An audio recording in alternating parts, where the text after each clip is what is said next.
Hi, I'm Rachel Tepper-Paley, Digital Managing Editor at Wine Enthusiast Magazine. Today, we're talking with Jessie Sheehan, a food writer, recipe developer, and the author of cookbooks including Snackable Bakes, The Vintage Baker, and Icebox Cakes. Her latest cookbook, Salty, Cheesy, Herby, Crispy Snackable Bakes, made its debut this past September. Since Sheehan is the queen of all things baking, we wanted to know, what are her feelings about baking with booze? Turns out she's a fan, especially around the winter holidays. But it's not always as straightforward as dumping a few glugs from a bottle into your batter. In this episode, Sheehan shares how she uses alcohol in 3 wine and spirit spike recipes: a flourless red wine chocolate cake, a spiced pumpkin snacking cake with chocolate bourbon buttercream, and a Kahlúa-soaked tiramisu. Hop over to wineenthusiast.com for all 3 recipes, but not before hearing all of Sheehan's healthy boozy baking tips. Hey Jessie, thanks so much for being with me today. Oh my gosh, thank you for having me. This is so fun. So today we're talking about boozy baking. Is that something that is fun for you? Do you like to cook with booze? Oh my gosh, I love it. I particularly love it around the holidays. I will say I'm not so much reaching for booze, let's say, in the middle of the summer, but I absolutely am at like Thanksgiving and you know, Christmas holidays or all of the holidays that happen in December, Hanukkah, etc. And yeah, it's just like a really, in my opinion, just like a really fun way to add like new and different flavors to maybe bakes you already have or bakes that you want to create. I'm a recipe developer, so I'm creating bakes a lot. And it's just like a cool way of adding like different flavor profiles that's not like adding spices or not like adding herbs. Do you know what I mean? It's a liquid ingredient, so it can be like a little trickier just because you could add a ton of cinnamon and probably it might not taste great, but it's probably not going to screw up your bake. But if you added a ton of booze, just thinking about the amount of liquid that you're adding is something to pay attention to. But what's cool about it is even though you have to be like a little bit careful about the amount of liquid that you're adding to a recipe, you can also really like play with the amount of booze and the type of booze that you add. Dial it up or dial it down. Exactly. And what's funny is this is like an admission. Like I hope there aren't too many haters listening, but I am somebody, even though I'm a recipe developer and recipe developers are supposed to be like, oh my God, I love it that you subbed out like this for that. And you're amazing. And I love you added those spices. And I love that you changed that and that. I'm like one of those weirdos who's like, oh my God, you changed my recipe. I'm really sad. I don't want you to change it. I worked really hard to make it that way. But that's not a popular opinion. You're really not supposed to say that. So what I will say that is true about booze is I actually don't feel that same kind of ownership. Like if somebody is like bourbon, why'd she use bourbon? I want whiskey. Or bourbon, why'd she use bourbon? I want rum. Like that does not bother me at all. Same with amounts. Whereas I might be sad if someone was like, oh my God, there was so much salt. I had to tweak it. Or, oh my gosh, there was so much dill. I had to pull back on it. I kind of love that with booze, I can be the person that everyone wants me to be, which is that person who says, oh my gosh, I used a cup because I love it so much. I'd be like, oh my God, I love you. Or I changed it up and I used blank. And I'd be like, oh my God, I love you. So I tend to be a lot more flexible as a recipe developer when I think about booze in my recipes. And that's kind of liberating in a way. I love that. And I feel like, especially in holidays, you can dial up or down the merriment depending on your taste preferences. 100%. And sometimes it's nice and fun. Like if your recipe, we're going to talk about a few of my recipes, but let's say your recipe calls for red wine. It also can be kind of fun to like have that red wine on the table or at least tell people about the wine that you used and the two, because it's a little different when you cook with alcohol as opposed to some of the other recipes we'll discuss, which the alcohol is like in its, you're in its, what would I say, uncooked state, I guess. But it can be nice, I think, to play on it's in here and also you can take a sip of it. And obviously for in the instance where you're actually baking with it, the flavor is really different, but it's kind of fun to bake with it and then be like, well, what does it taste like not baked? And that can be fun to do as well. I mean, I'm not sure. I know we're going to talk about my tiramisu. I'm not sure I would like serve Kahlúa with it, but you could.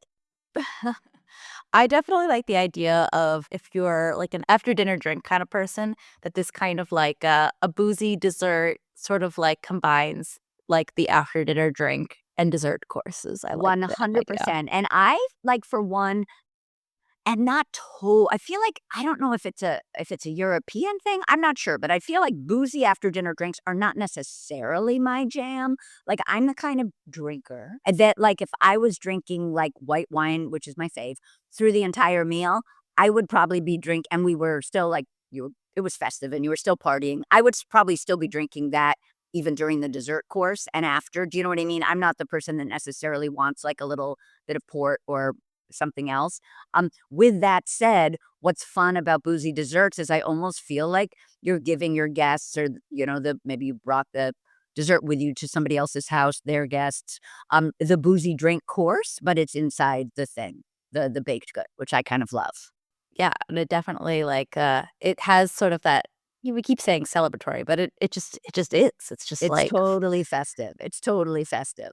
Yeah, and it's fun.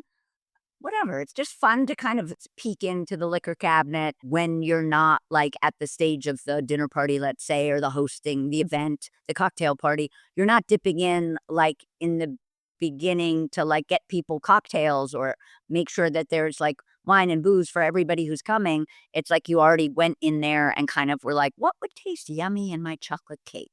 Or, like, "What could I dip those lady fingers in?" Or, like, "What's nice in a frosting?" Like, that kind of thing. so you're hinting at the next part of what we're going to talk about. But so today we're going through three of your recipes that Love it. you've adapted to include booze. They illustrate different ways to cook with booze, to bake rather. And I thought maybe it'd be fun to start with your flourless chocolate red wine party cake. Would love that. So you showed me this recipe and it immediately caught my attention because it sounds, I mean, chocolate and red wine, that sounds just divine together. And this is a cake that the wine is actually in the batter and it's going to be baked in the oven. So tell me a little bit about that. What does the wine add and what kinds of wine do you gravitate towards in this cake? And tell me all about it. Totally, totally. So this is my, like, kind of go-to, like, flourless chocolate cake. I've been making versions of this cake for many, many years, and it is in this the flourless chocolate cake without wine is in my third cookbook, which is called Snackable Bakes. And in that book, I call it the weeknight dinner party cake because it's so easy to make. It's flourless and but it's not flourless in a my whole jam is like easy peasy recipes. So it's not flourless in a separate your eggs and whip your egg white kind of way. Those kinds of cakes are delicious, but I am not a separate egg and whip your egg white kind of gal because that's a little too fussy for me. So this is a flourless chocolate cake where literally all you do is melt chocolate and then add some sugar and then add a whole lot of eggs and a lot of vanilla and salt. And this is a really adaptable recipe in terms of adding flavor. And when I was tweaking it for you guys and sort of redeveloping it with wine in mind, I wasn't exactly sure how much wine I was going to need to add, how much wine I would need to add. And I also wasn't exactly sure, honestly, what it was going to taste like. And I went with a very kind of like fruit forward Pinot for this. And oh my gosh, it was so unbelievably delicious, the finished product. Not necessarily in a "Oh my god, there's wine in this cake" kind of way, though I think you'll be able to tell. I always joke that I don't have a particularly sophisticated palate, so it is possible that somebody with a more sophisticated palate would know right away. Instead, for me, it was just this unbelievable kind of, like, dark, like, red berry fruitiness that I was getting within the cake that I just absolutely adored. I mean, people say that chocolate and red wine go really well together, but, oh my gosh, they are absolutely telling the truth. And although I think you could make this cake with a variety of different kinds of red wine, I just fell in love with this idea of, like, this red berry situation with the chocolate. So a wine that is, like, red berry forward, as it were. It's funny because I am not, like, a chocolate and fruit person. I don't think that that's delicious. I'm not like a Black Forest cake kinda gal. It's just not my jam to mix fruit and chocolate. But in this instance, I mean, I don't know, maybe this cake has converted me, Like there was something so delicious about the different level, like the different taste that the wine brought to this delicious cake. I mean, the cake is just very chocolatey because literally that's the main ingredient. But adding that kind of fruitiness to it, I just found to be absolutely delicious. And it's usually served with like a dollop of creme fraiche, which I've always loved because of the tang that that brings. And I just think there's something really special about, like, it could be the tang of the creme fraiche, the kind of bright berryness of that wine that's in that cake, and then the chocolate. It's like a literal, like, match made in delicious boozy bake heaven. As you're saying this, like, I'm just imagining, like, a chocolate and, like, raspberry combination. Is it sort Mhm. of, like, adjacent to that flavor 100%. combination? Maybe a better example of a cake that I don't love when I was talking about Black Forest cake. Yeah, like chocolate and raspberry, people are putting that together all the time. That is just not necessarily my thing. I love chocolate and I love raspberries. Not particularly interested in having them together. Same thing with like people eating like chocolate dipped strawberries. Not necessarily my jam. But this, oh my gosh, cannot tell you how delicious it is and how much it spoke to me in a really surprising way. And speaking of that, now that you bring up raspberries, my guess is for people that are very fruit and chocolate forward, that this would be delicious served with some raspberries on the side or Mhm, served I love with, that. yeah, with some like bright berry, maybe even strawberries, but raspberries, it's weirdly, I'm kind of hungry while we're recording, so maybe that's why. But that is sounding really delicious to me.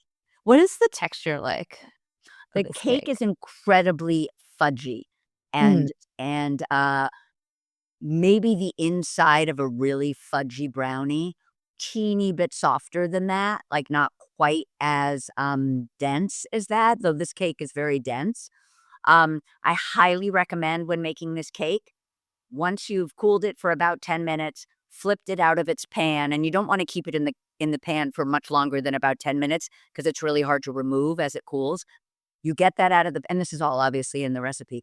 You get it out of the pan and you wanna freeze that baby. There is something about this cake that's been frozen and then defrosted that really elevates the texture.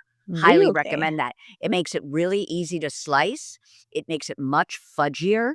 So don't sleep on the freezing of the cake after you make it. I love that, and I imagine too, you can then stock your freezer with just, like, party cakes to just Yes. pop at it on a moment's notice. Yes. Yes. I love Um, that.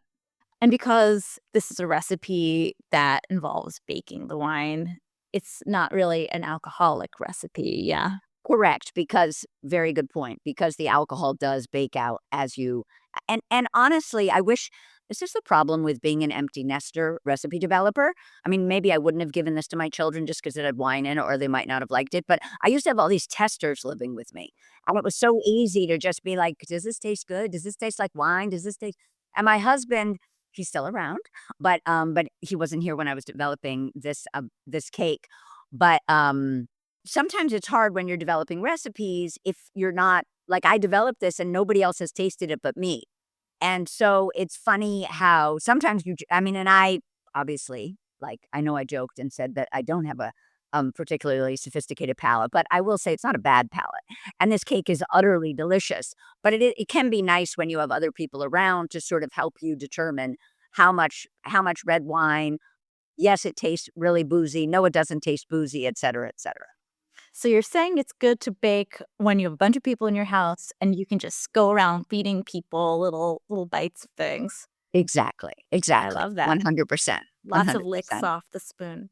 Exactly. No, I love it, and it feels, like this is a recipe that, even somebody who, might it seems like it might pique someone's interest who isn't usually into this sort of flavor combination like yourself, so I think that Totally. actually says a lot about this That's what I recipe. think too, yes, like, this was not a recipe I already had on my website because it had never, that just wasn't the way my mind thinks, like, "Oh, I love wine and I love cake, they should go together." I just don't think that way, Mm, and I was so pleased with the results. I mean, that it's really special. I love that. So, moving on to another way to bake with, alcohol, I love your recipe for pumpkin snacking cake, which you've anointed with the quote, fluffiest chocolate bourbon buttercream. So in this recipe, the alcohol is in the frosting. Tell us a little bit about that. What does it add, and how is that different from the recipe that we just talked about? Sure. So even though, again, I'm just like I hope I don't annoy too many listeners, but I am not a pumpkin pie person. It is just not my jam. I will never, ever, ever say yes to a slice of pumpkin pie. I will say yes to like a pumpkin chiffon pie, which is like made with gelatin and egg whites and is very fluffy. And it's not that I don't like pumpkin. I don't love pumpkin custard, the pumpkin custard that is a pumpkin pie. So when I want to please the pumpkin lovers in my life, or it's Thanksgiving, et cetera, I am not going to make you a pumpkin pie. I might make you a pumpkin chiffon pie with a ginger snap crust, and that's very delicious. But what I'm really going to give you is pumpkin cake, because I adore pumpkin cake. And I love snacking cakes. That's like a thing of mine, which are just small cakes in like 8 by 8 by 2 inch square baking pans, or 9 by 9 by 2 inch square baking pans. And they are exactly what they say, what their name implies. They are very snackable. And I also love the combination of chocolate and pumpkin, which people don't always like. People sleep on it all the time. Like that is, yes, cream cheese and pumpkin is delicious, just the way a cream cheese frosting and carrot cake is delicious. But oh my gosh, chocolate and pumpkin, like next level. Like I have pumpkin whoopie pies with chocolate filling. Like I go to Ooh. pumpkin and chocolate town all the time. So there Is was that a no. place that you could visit? Yes, yes. You Can you can get a come with ticket me. to Great, I love that. I also love how and then we'll get to the frosting, but I think that it's funny that, you know, people who are maybe not in, like, the food business, they tend to think of, like, food world people as like, "Oh, you eat everything," but it's like, "No, we're very particular Oh, people. oh, We've got I opinions." I totally agree. I totally agree. I eat most things, but Uh-huh. yes, like, I'll be really sad if I go to your house and you're like, "I made a pumpkin tart." I'll be like, "You did?" I won't be happy. I think it's because we eat a lot of things, and we're good at, like, thinking about, like, why you like something versus something else. So you develop, like, a lot of these, like, thoughts and feelings about the ways you like to eat these things, and I think it comes across, like, you tell people, like, "Oh, I don't like this, I like that, blah, blah," and they're like, "Oh, wow, you're very particular," but it's like, "No, you've spent a lot of time thinking about it, and this Yes. is the Right. what you've come to find is the ideal way to consume these flavors," which Yes, I 100%. I I identify with this very Oh, good. closely. Oh, good. Um, so this cake, to me, it's a no-brainer to put a chocolate frosting on a pumpkin cake. And then it is also absolutely a no-brainer to put bourbon into a chocolate frosting. To me, that is, Obviously. yeah, that is just heaven. And I have done so previously with chocolate cake, because chocolate and bourbon is a match made in heaven anyway. And so why not add bourbon as well? What's lovely about, well, there's nothing that's not lovely about this cake. I mean, the cake is like, fluffy and moist. I know people don't like that word, but I don't mind it. It's fluffy and moist and very pumpkin-y in a good way. And then the frosting is incredibly fluffy, incredibly chocolatey. And then that bourbon, I think, is just a brilliant kind of marriage between the flavors of the kind of the more like fall forward warm flavors of the pumpkin with that kind of, I don't wanna call chocolate sharp, but the kind of the a slightly sharper, chocolatey, extreme, that kind of more extreme flavor that you're getting from that whipped cream. Plus, I mean, frosting. Plus, the frosting is so fluffy that it just, like, texturally is really nice with the moist cake. Like, this is not like a dense frosting, and I love it with bourbon. The other thing you can do is if you are very bourbon forward or any alcohol forward, and you're preparing a cake with a frosting, let's say, that has that flavor in it, you can also brush the cooled cake or the warm cake with some bourbon before you frost it. That would be like an Ooh, extra layer. Like if you had some very bourbon forward peeps in your crowd, that would be another way to get even more alcohol into the cake. Or you could brush with the bourbon and leave the chocolate frosting bourbonless. Um, interesting. so there's a lot of room with cake to flavor with booze because of like to make an extra moist cake, people will often make like a simple syrup, and they will brush that on their cake, and that's just sugar and water, and that just helps their cake stay more moist, or it can be a little trick if you've overbaked your cake. So I love this. I love the idea of doing that with the bourbon. Well, I like that. Right? And it's just like it adds even if you really want, like if this was like all about like peeps, this is a bourbon experience, then I would recommend brushing and putting it in your frosting. But you could do one or the other. Gotcha. And the recipe as it calls for it, like it says about 3 tablespoons of bourbon. Is that like is that enough to like really does it feel alcoholic? Do you get like kind of like the broad flavor of it? For me, that feels like a really good amount. I recently made a chocolate bourbon pecan pie for Thanksgiving, and I think that pecan pie called for about 3 tablespoons of bourbon, and that was baked. And wow, you tasted that bourbon in that pie. That was like no joke. So I would say that 3 tablespoons that's not even baked at all, because it's in this frosting, is definitely going to give you a lot of bourbon. The other thing I would say, the beauty of a frosting is add 2 tablespoons, taste it. Add 3 tablespoons, taste it. Add 3.5 tablespoons, taste it. Like you can also gauge. It's a little harder to do that, obviously, with red wine cake, although you can taste the batter. But definitely with a frosting, you should play with the amount you like. So it's like very fluffy. Does that like adding more or less change the texture at all, or do you find it doesn't? Less, definitely not. More, I mean, if you put in a cup of bourbon, you would have trouble getting that frosting to stay together. But I think you could still do it with a quarter cup. If you went up Quarter cup. a Wow. quarter cup is 4 tablespoons. So if you didn't like that Oh, 3 tablespoons and wanted to do one more, I think you'd be okay. I think that definitely is like on the boozier side. Would you serve that to kids under an under 21 crowd? Very, very good question. I mean, it's not that I wouldn't because I would worry they'd be drunk. It's too Mm-hmm. little an amount. It's that I don't feel like kids love that flavor. My kids are now like 21 and 19, so they'd be like, "What is booze? Bring it on." Like they would not be sad.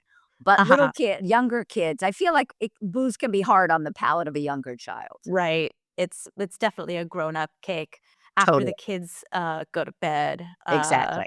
Mine are, Exactly. are are very young, so maybe this would be like they go to bed and then the grown-ups have their Exactly. combined after dinner drink dessert course Exactly. with this. Exactly. See, Exactly. I'm already planning my dinner party. I feel like any kind of whiskey that appeals to you. Like there are other kinds of things you could put in a frosting. I'm happen to love bourbon, so that's what I'm going to put into it. But you could put a little dark rum in there. Or you could put a different kind of whiskey in there. Can also play with how you want to flavor your pumpkin pie. I imagine like a spiced rum would also work really well Delicious, here. right? Right? Love Playing with the that. spices of the cake. Totally. In addition to producing world-class content, did you know that Wine Enthusiast is also the premier shopping destination for wine lifestyle products? Just visit our shop at wineenthusiast.com, where you'll discover an amazing assortment of unique quality items guaranteed to enhance your wine experience. From glassware and accessories to thousands of unique wine gifts, it's like a toy store for wine lovers. And don't forget about protecting your wine. We are the nation's leading retailer of wine storage products. Whether you have 6 or 600 bottles, desire a wine cabinet or a custom-designed drying room, our free wine storage consultations will help you find the perfect wine fit for your collection. Visit wineenthusiast.com today. We bring wine to life. Brought to you by the Wine Enthusiast Shop.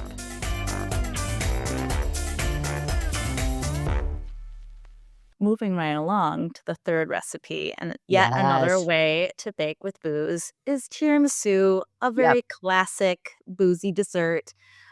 In this recipe, it includes, iconically crisp ladyfingers that are soaked in Kahlúa. So Yep. the soaking is that you sort of alluded to it in the last recipe where you could like sort of brush on a little bit of bourbon, but this is kind of like leaning into that kind of aspect of cooking with booze. 100%. This recipe is funny because it's in Snackable Bakes, my last book, my third book, just like the chocolate cake is as well. Actually, they all are. Dun, dun, dun, dun. They all are featured in that book without booze, except the tiramisu does have the Kahlúa, and it's called Oliver's tiramisu in the book because my son Oliver is obsessed with tiramisu. So the booze that I choose to make when I'm making this for Oliver is Kahlúa because it doesn't really read boozy. It reads like creamy and coffee, espresso-y, and delicious, if you ask me. It marries beautifully with the cocoa powder that you sift over the cake, and it also marries beautifully with the espresso that you are because the lady fingers are dipped in a combination of espresso and Kahlúa. With that said, and with this cake, when you're dipping in booze and not baking anything, you like the tiramisu doesn't get baked. It's like a icebox cake, like a cake that essentially bakes, as it were, and I'm doing air quotes, in the refrigerator. The flavor of that booze is going to be strong. But when you dip, one thing to be careful of is how long you dip your lady fingers in the booze and the espresso powder because they will disintegrate. You want them wet. It's flavor. It's part of the recipe, but you don't want them so wet that after you pull them out, they break in your hand and like half of the ladyfinger falls back into your Kahlúa espresso coffee mixture. The other thing I would say about a tiramisu is there are so many amazing different boozy additions. Like I said, I love the Kahlúa because of Oliver. Fortified wine, that's not my jam, but you can use Marsala or Madeira. There are a bunch of different fortified wines that you can use. You can use rum, you can use brandy. I mean, I feel like the tiramisu world of booze is very inclusive. There are many different things and again, I mean, this is maybe obvious, but for all of these recipes, it's like use what you like, you know? I mean, red wine, the only thing I would say about red wine is yes, use what you like. But as I kind of mentioned earlier, I am more of a white wine person than a red wine person. And when I do like red wine, I like something really light and spicy, not really fruity. With the red wine cake, I really think you want fruity because and again, the reason I know every single listener is going to love this cake so much is because I'm not even like that's not my jam necessarily, as I said, like a fruity big red wine, but it is so delicious with this chocolate, with the chocolate in that cake. With the other recipes, I think you can be much more like, oh, I like bourbon, so that's what I'm going to put in my frosting. Or for the tiramisu, I'm kind of a wimp. Like I mean, or not, I'm not a wimp, but like I love Kahlúa. Like it's like really delicious to me. So I'm going to use Kahlúa because that's what feels good to me. If you are 100% like Marsala wine or go home, then that's what you're going to use. I shouldn't even say this out loud to a public audience, but my toxic trait is I'm not a huge coffee person. So I love the idea of using a fortified wine or something like that. 100%. Like, cause like that's like my thing with tiramisu is that like it's a coffee lover dessert. Yeah, It's just like not totally my thing. I shouldn't even admit that to people because people are like, that's I okay. say that I don't love coffee, and people are like, "What is wrong with you? Who hurt you?" Yeah, this is a safe space. But I love the idea that of kind of like swapping things in and out. It's also 100%. interesting that, these are all recipes that you've adapted. I think that's interesting because like I think of baking as something more precise than, other forms of cooking. And so I'm always kind of reluctant to off-road it with baking recipes. What is different with these? And do you think that just my impression that's not the right way to view it in general? I think you're right. There is a precision attached to baking, or inherent in baking. And I also think that in general, there is like a movement to encourage people to be a little more flexible. And as I said before, I'm kind of like the outlier who hates the movement, but I'm like pretending that I love it. Fake it till you make it. Yeah, exactly. The beauty of the booze is that you really do get to play, and it's a great opportunity for me as a recipe developer to be able to say and really mean it. This is how much I used, and this is the kind I use. But if that's not your jam, go for it. Put less, put more, choose a different beverage, boozy beverage that you like and use that instead. Like you have like let your you know, your booze flag fly, let your freak flag fly. Just like go for it with what makes you feel good or what you think is really tasty. And that's really nice with boozy baking. Like you said, all three of these recipes already existed. I mean, in Oliver's tiramisu, I do have Kahlúa, so that one there was already Kahlúa. But all three of these recipes are from my last cookbook, and they all, who knew that they would be so flexible when it came to booze? I had no idea that I could, you know, next cookbook, I will say, and here's a variation. Add, a quarter cup or a third a cup of red wine to this cake. Do you know what I mean? If this cake is featured again somewhere. Same thing with the bourbon buttercream. I don't think I said in a variation like, hey, peeps, please add bourbon to this if you really want to have a good time. But I should have. So yes, I do think booze is a place where people can play a lot more than in other areas of baking. Is that because, like, you get, like, a lot of flavor bang for your buck in terms of, like, because in my mind, I'm like, okay, you're adding, like, liquid or, like, Yep. that's changing the consistency, and that's where you get into trouble. But is it because, and tell me if I'm wrong here, that, Yep. like, it's you get, like, a lot of flavor from a relatively small amount of Yep. liquid? Yep. I think that is exactly it. I was worried about that with the chocolate cake. Like, what will this wine do in this chocolate cake? And it didn't turn out to be a problem. Maybe the fact that I'm really recommending freezing it before slicing it is part of the effect of the extra liquid or the liquid. There was no liquid in this recipe. I also pulled way back. I might have even taken the vanilla out completely. I did kind of look to the places in these recipes where there, not the tiramisu, because that was already written with Kahlúa, but with the frosting for the pumpkin cake and the chocolate cake, looking for ways to pull out liquid that was already there since I'm going to be adding liquid with the booze. So yes, I think you're exactly right that we're not talking about a tremendous amount of this ingredient. And frosting is funny. I mean, a buttercream frosting will often have like some milk or some cream in it, and you can substitute some booze, just like you can make a lemon whipped cream, and you'd be surprised how much lemon juice you can get into that cream and still have it be okay. That was the other thing I did want to mention is whipped cream as an accompaniment to dessert is an excellent way to bring some booze into your life. Like maybe you want the chocolate frosting on this pumpkin cake to be okay for everybody well, maybe that's not a great example because maybe you wouldn't have whipped cream. I mean, I would, but you might not have whipped cream plus frosting plus cake. But definitely, I think it is nice. Let's say you wanted to make that chocolate cake, but you actually didn't want to put the red wine inside of that cake. I wonder if you could make like a red wine, which would be beautiful, whipped cream, or you could add a little bit to your creme fraiche and see where you got with that. Like, I think that booze can also be added. Or like, let's say you have like a lemon tart. You put a little bit of limoncello in the whipped cream and serve it with that. Like, there are nice ways Ooh. to get, right? There are nice ways to get booze on the table and in people's mouths without saying to every single person at the table, we're all about to drink red wine because it's in this cake, or we're all about to have bourbon because it's in this frosting. So I think that can be fun too. The other thing I'm thinking of is, with that pumpkin cake, you could make the pumpkin cake and make a bourbon whipped cream. And for people that didn't, and, people that maybe don't frost the cake at all, although that makes me sad because the frosting is so good. So maybe I won't say that. But I'm just saying that there are different ways, definitely with pie. I could like that bourbon pecan pie I was talking about. You could 100% make a bourbon whipped cream and not put the bourbon in the pie if that's going to freak out or not be tasty to some of your peeps. I feel like booze in general, a great carrier of booze can be whipped cream. I love that. And then you can sort of make it a choose your own adventure situation. Exactly. And like rum whipped cream is so delicious, like That beyond. sounds Or, amazing. yeah.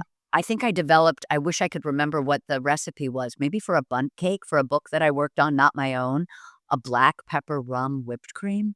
I mean, it Wow. was so delicious, so delicious. So yes, I encourage people to play with flavoring whipped cream. I love that. That's a wonderful tip. Well, I certainly want to get baking now. I have a lot to think about going into the holidays this year. So thank you so much for sharing all of these wonderful recipes with us. Thank you so much for inviting me to share. Of course. And our readers can find all of these recipes online at wineenthusiast.com. Yay!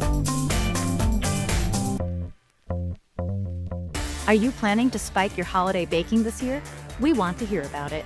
Email us at podcast@wineenthusiast.net and we might share your story on the podcast. We love hearing from you and appreciate your support. Please rate and review us wherever you listen to podcasts. Remember to visit us at wineenthusiast.com for content and products that bring your love of wine to life.